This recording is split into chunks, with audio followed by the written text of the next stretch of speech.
Hey everyone, welcome back to Bible 365 with Kathy Carter. 365 means we're reading through the Bible in 365 days, so 1 year of reading, and I'm reading the chronological reading plan. So if you are here for the first time, it's called the 1 Year Chronological Bible online, and you can get an online download, which is free. They also sell Bibles, so they also sell the company that does this. They sell the New Living Testament, the New King James Version, and the NIV version. So if you wanted to take that option, that's great. That's the only intro you're getting today because it's going to be a long day, I think. There's a lot in here that I want to discuss. I find this really fascinating. We're in the book of Leviticus today. So to introduce you, it is day 48. And in day 48, we're going through Leviticus 4 through 6. So I am just only very briefly, Moses is speaking to God. They have built the house of God. So they've built God's tabernacle, or the home in which he dwells in.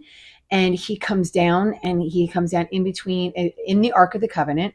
So they built these two cherubim, and he kind of comes down.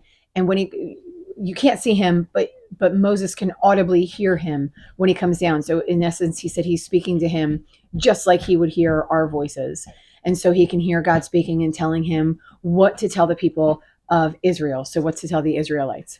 So in Leviticus 4, he is getting all of these rules from God, and then he is sharing them with all the people. And so there are a few things that we've learned so far. But again, I just kind of want to keep moving in. We're talking about the offerings that they need to offer and things with the priests. And so I kind of just want to keep going in this direction. If you have any questions about where we've been, we're only in 4 through 6. And so I think we just started Leviticus yesterday. So just go back one day to the first set of Leviticus, or even Numbers 7, 1 through 89, if you want to go there, just to kind of see how they give offerings in the temple. So today, again, starting with Leviticus 4 through 6. So obviously starting in Leviticus 4, I like to start with the very first verse, because just to kind of know where we are.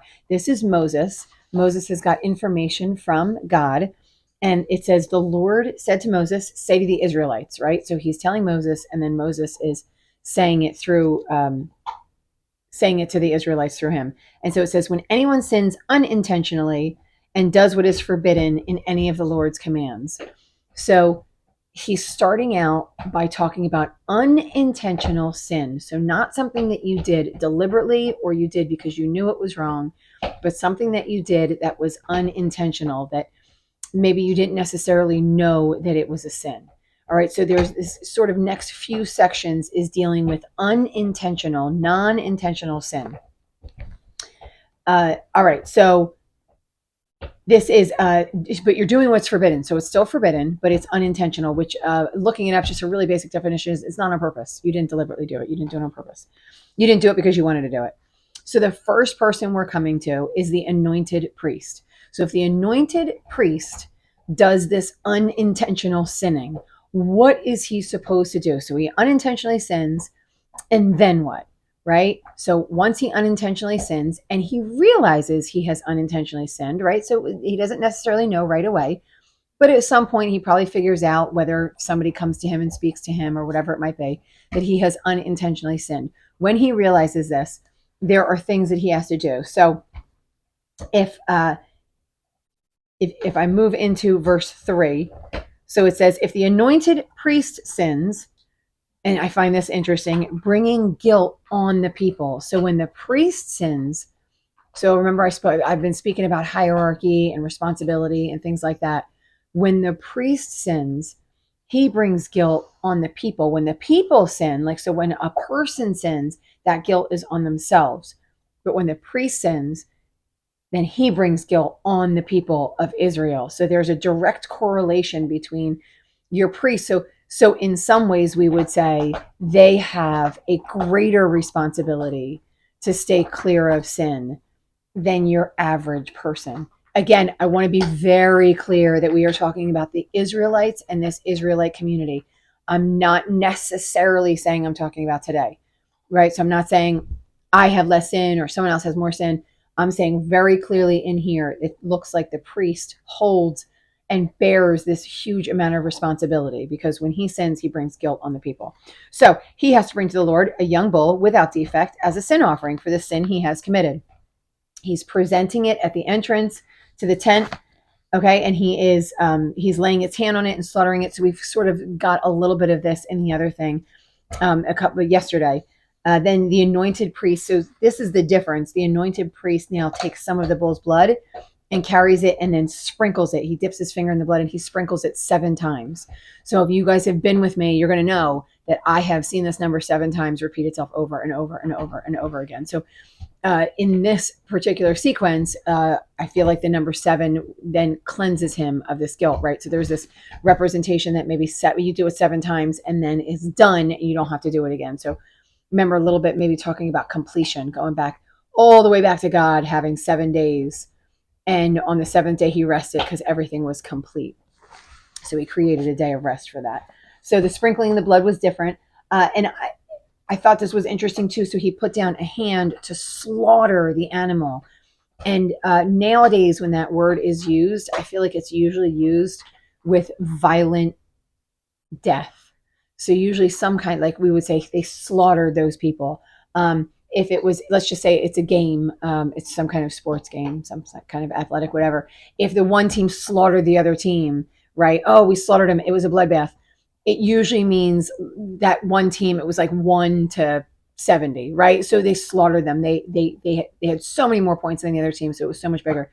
That's not actually the way it is used in this. It's not this overly gory or overly dramatic or overly uneven thing. To slaughter actually just means to butcher. And so they're actually just butchering the animal at the door. Now, I'm not saying it's still not for us. I think, as I mentioned yesterday, for us, it's still wouldn't be an uncomfortable practice. Obviously, it's something that we don't do. But slaughtering the animal isn't an overtly violent act. It's a butchering act. So it's an act in which they would actually use the animal for food.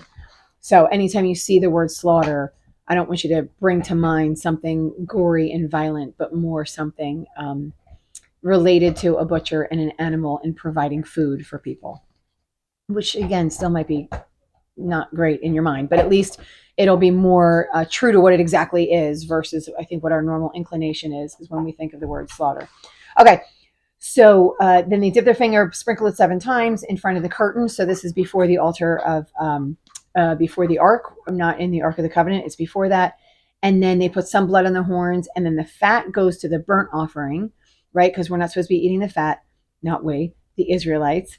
And then, so reading verse 11. Verse 11, it says, the priest shall burn them on the altar of burnt offering, but the hide and the bull and all its flesh, as well as the head and legs and internal organs and the intestines, essentially the rest of the bull, anything that's left, he's going to take it outside in a place that's ceremonially clean, which means it has been cleaned and anointed, not necessarily that it is a super clean area, but it has been ceremonially cleaned for God. And he's going to bring it there where the ashes are thrown and then burn it in a wood fire on the heap. So he's going to sprinkle some blood, and then some of it is going to go to God. It's going to be burnt on the burnt offering, and then some of it is going to go outside and be ceremonially burnt. So just knowing that there are multiple pieces and it's done in a couple of different ways, which will come up in another minute or two. All right, and then verse 13, the next set of people that we're talking about is the whole Israelite community. So if as a community, and I'm sure it's not going to be every single person, but if as a community, the community unintentionally sins. I couldn't even come up with an example of what this would be, but I'm sure maybe some of you can think of one. But if the community itself unintentionally sins, they have to essentially go and do this same exact thing. They have to go. So we're going to see it change just slightly. So again, I always tell you this, I hope you're reading it, because some of this is repetitive, but some of it is not. So you're going to see that there's some differences in the groups. So this one essentially is very similar to what the priest does. He's going to remove the fat, burn it on the altar, and do with the bull just exactly what he did for the sin offering, right? And then he's going to take the extra pieces and bring it outside of the camp. The only difference here is that obviously the whole community can't bring this to the priest, right? The priest brings this to another priest. The whole community brings it, and then they bring it they bring the young bull, and the elders of the community are the ones that handle all the business with the bull, to put their hands on it and slaughter it, right? That's the elders in this one. Then moving down to verse 22, when a leader unintentionally sins and does what is forbidden in the commands of the Lord his God, when he realizes his guilt and the sin he has committed becomes known, he must bring his offering as a male goat. So here now we see another difference. So they're not bringing a bull, a young bull. They're bringing a male goat. So just a little bit of a change. And this is a leader in the community. And then he does all those same things. What he doesn't do is he doesn't sprinkle it. So that's one of the differences as well. So he brings a goat and he doesn't sprinkle it. And then we're going down to verse 27, if any member of the community, so now we're down to a single, regular, average member of the community, then they are to bring their offering a female goat without defect. So it just, for me, you can see that there's just a little bit less, there's a little bit less of what is needed each time we sort of go down a rung in responsibility in the community. So a priest has a supermental responsibility, then the community itself as a whole, and then we go down to a leader in the community, and then we go down to just a regular person in the community. So that's verse 27, and now I want to verse 32. It says if someone brings a lamb as their sin offering, so if you can't bring a goat, you can bring a lamb. So if somebody brings a lamb as their sin offering, they're to bring a female without defect, and they're to do the exact same thing. If the second option is if they don't have a goat, then they can bring a lamb as an alternative. All right, so moving on to Leviticus 5, again, going right with verse 1. If anyone sins because they do not speak up when they hear a public charge to testify regarding something they have seen or learned about, they will be held responsible. So if you know, if these things I think are so minute, and I think a lot of times these are things where we just, nowadays we kind of just go, oh, well, that's not that big of a deal, right? But I want to be clear that God, like, right, unintentional sinning, we go, it was unintentional. I didn't mean to do it. And then the second thing is essentially withholding something that you know that you should testify about. So I call it in my notes, I call it the sin of omission, right? So I'm sure you've heard this if you're a parent or if you had parents, right? I would say, but I didn't lie. Yeah, but you didn't tell us either, right? So you weren't open and honest about it either. So that's the sin of omission instead of the sin of commission. So it's still a lie. It's still a sin. And so there's something to be said about that it's sinful in the eyes of God. All right, so what you're supposed to do is you're supposed to confess. You're supposed to bring a lamb or a goat, right? And then in verse 7, it says, as a penalty for the sin, this is 6, they have committed, they must bring to the Lord a female lamb or goat from the flock as a sin offering, and the priest shall make atonement for them in their sin.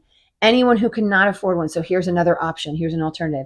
If you can't afford a lamb, you're to bring 2 doves or 2 young pigeons. So again, this is if you're in a financial status in which you can't do the big one, right? So you can't do the goat, you can't do the lamb, you have an option to bring 2 birds, 2 a little bit more expensive birds, 2 a little bit cheaper birds, so 2 doves or 2 pigeons. Now, what I find interesting about this is one is a sin offering and one is a burnt offering. So instead of what we saw earlier was the lamb was essentially cut in, or the bull, the lamb, the bull, the goat, the bigger animals were cut in pieces. And some pieces went to the sin offering and some pieces went to the burnt offering. But in this, the animals seem to be too small to be able to do that. So one animal goes towards sin offering, one animal goes towards burnt offering. So again, you're doing that same thing. You're atoning in the same way, but it's just with a smaller animal. All right, so moving on to verse 11. So we've done another change. If you can't afford 2 doves, if you can't afford pigeons, you can bring, for their sin, you can bring 1/10 of an ephah of the finest flour as a sin offering. So again, there's no place and no person that can't provide a sin offering for this. This is God is allowing, right? All of this. So God is giving you these options, recognizing that everybody in here is in a different financial status, right? And so if you can't do that, then you can do flour. You can bring it to the priest, Take a handful as a memorial portion. So again, we're sort of splitting it. A handful goes as a memorial portion and burns on the altar on top of the food offerings. And then the other they get to eat, right? So then the priests get to eat this. He's going to make atonement for any of those sins and they'll be forgiven. All right. So I want to read verse 17. So verse 14 goes, the Lord says to Moses, when anyone is unfaithful to the Lord by sinning unintentionally in regard to any of the Lord's holy things. So now we're covering a different set of territory, the holy things. They're to bring the Lord as a penalty, a ram from the flock. So now we've gone to a ram. Changed it up a little bit. It's against the holy things. Seems like a ram is a little bit more expensive. Now we've gone to the holy things. It's got to be without defect and it's got to have a proper value in silver. This is a guilt offering, making restitution. So this is great too. So you're making restitution for what you have failed to do in regard to the holy things, plus you're paying an additional penalty. So again, this is why it's a bigger deal, right? So making restitution or making things right. And then after you've made it right, whatever it is that you did, after you've made it right, you're then offering more on top of that. So this is, I want to use the word punishment. So this is in some ways it's a punishment, but I don't necessarily know if it's a punishment. It's just recognizing like sinning against the holy things is a bigger deal. And so we have the Israelites have a bigger way to deal with that. So God actually wants more from you when you sin against the holy things. All right, it is a guilt offering, verse 19, and they have been guilty of wrongdoing against the Lord. All right, so moving on to Leviticus 6. So we're kind of coming down to the end of this section. The Lord says to Moses, if anyone sins is unfaithful to the Lord by deceiving a neighbor about something entrusted to them or left in their care. So this is in any way that you are dishonest or deceitful or cheating or anything with your neighbor. And I want to also state again that the neighbor in here is the Israelite community. The Israelite community was more than 1 million people. This was not a neighborhood. It wasn't the person that lives right next to you. This is a neighbor. This is somebody in the Israelite community that you have done something against. And so there's something to be said about that. The first thing you have to do is make it right. So now we're sort of talking about the holy things again. The second thing you have to do is add a fifth, right? So you have to make it right, and then you have to add on to it, just like we did with the holy things. And then you have to have a guilt offering, which is the ram, and then a burnt offering. The burnt offering is so it is just there's so many details, I know, but then the burnt I just can't even imagine what it would be to have been actually a Levitical priest and have to remember all of these things, or maybe they were written down, maybe they had done them so often at one point that it was easy to understand, but there are so many minute rules in here that have to be followed in order to be a good follower of God, right? So this isn't just about being nice to your neighbor. This is really, really detail oriented. So every day they had to know what they were to do and when they were to do it. So anyway, moving on from that, they have to have the fire burning all night for this one. So if you do something against your neighbor, you have to have your fire. You can't let the fire go out. So you have to have that fire burning all night. And then verse 14.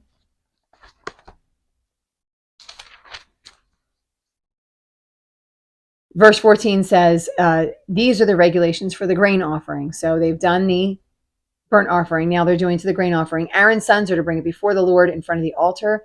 Priest takes a handful with some olive oil, right? Some is a memorial portion. Some is an extra portion. Now we've seen some of this already before. So we've seen some of what it means to give the grain offering. We've already looked at some of that. It's got to be without yeast. And then in verse 18, it says, any male descendant of Aaron may eat it. So once they make some of the portion and burn it away to God, then any of the priests can eat it. And even it made me think about this. So it says, for all generations to come, it's his perpetual share of the food offerings presented to the Lord. Whatever touches them will become holy. And I'm sure we're going to find out more details, but I always, again, this is something that comes visual to me.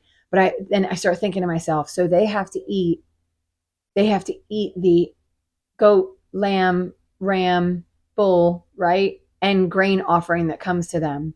How often are they eating that same stuff over and over and over again. Is that a burden to them?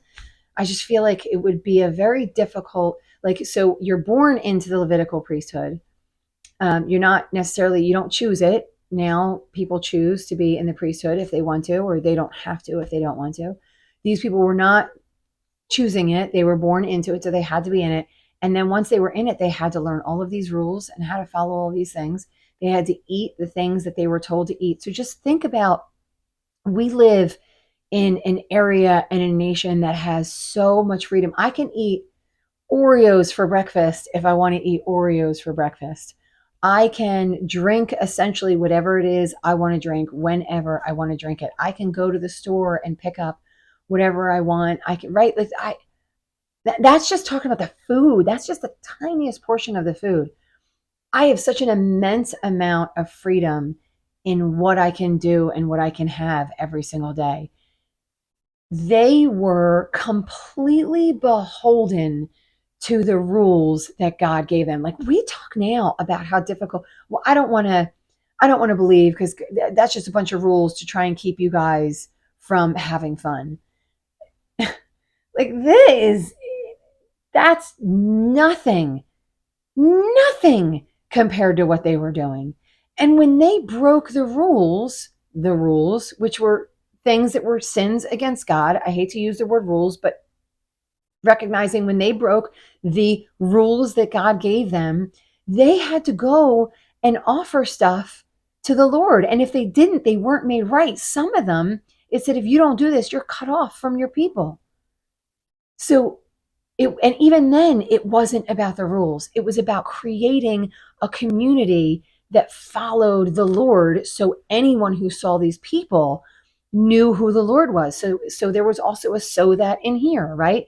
I I collectively put all this stuff together so that you are a people that is set apart, so that everyone knows that I am God, that I am the God who created these people. I am the God who pulled these people out of Egypt. Right? This was always, everything was pointing back to who God was. And so even today, when I think to myself, like, how restrained I have to be, or how I used to do this before I believed, it's not restraint. It's an honoring of God, and it's the honoring of the God who pulled these people out of Egypt.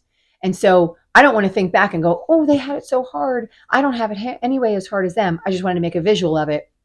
But I wanted to go, yes, they had it hard, but they were honored. They watched as God pulled them out of Egypt. They watched when Aaron and Moses would throw a stick in the water and it would turn the water clean. So there were all of these things that they saw God do. And so in some ways, it's an honor.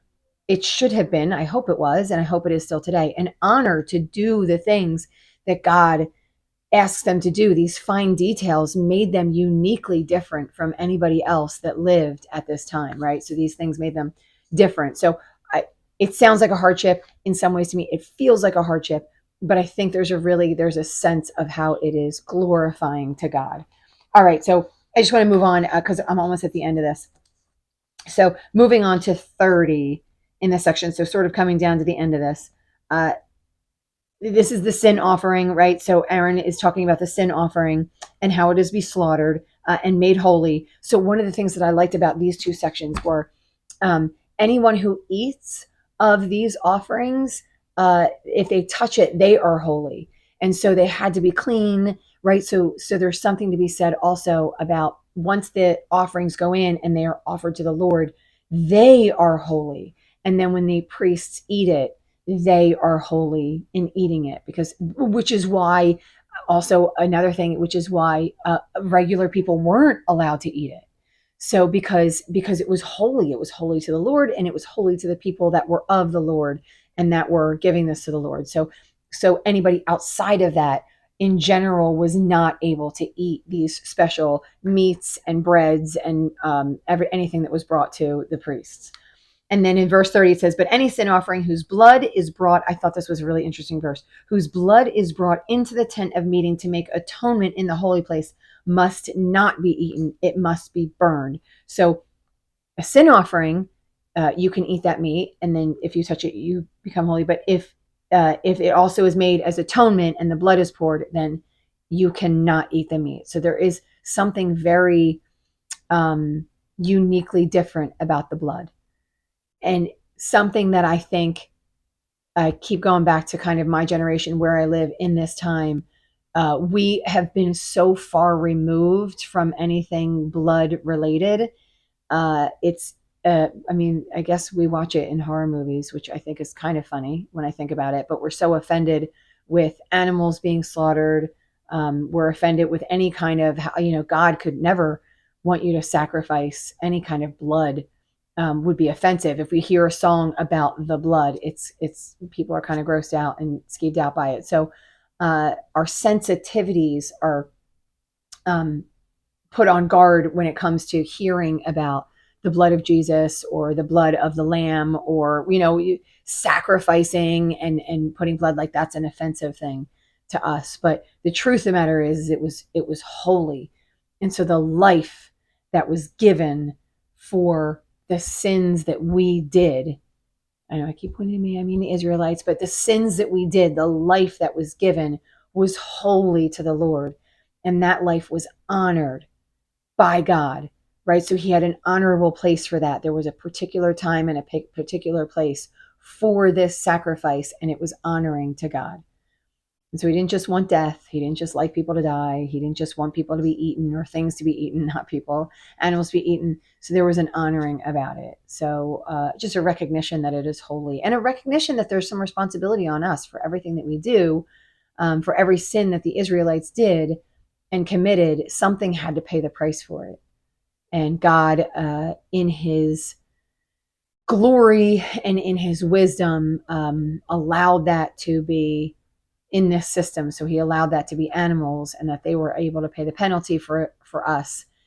And more times than not, they would eat the meat. It wouldn't be wasted. And so the fat would be burned to the Lord, and then the meat would be eaten by those in the house of the Levites. So ending that today, all the way through Leviticus 6, we're going to actually continue in the book of Leviticus. So stick with it, because these things really do make sense if you can sit down and process them.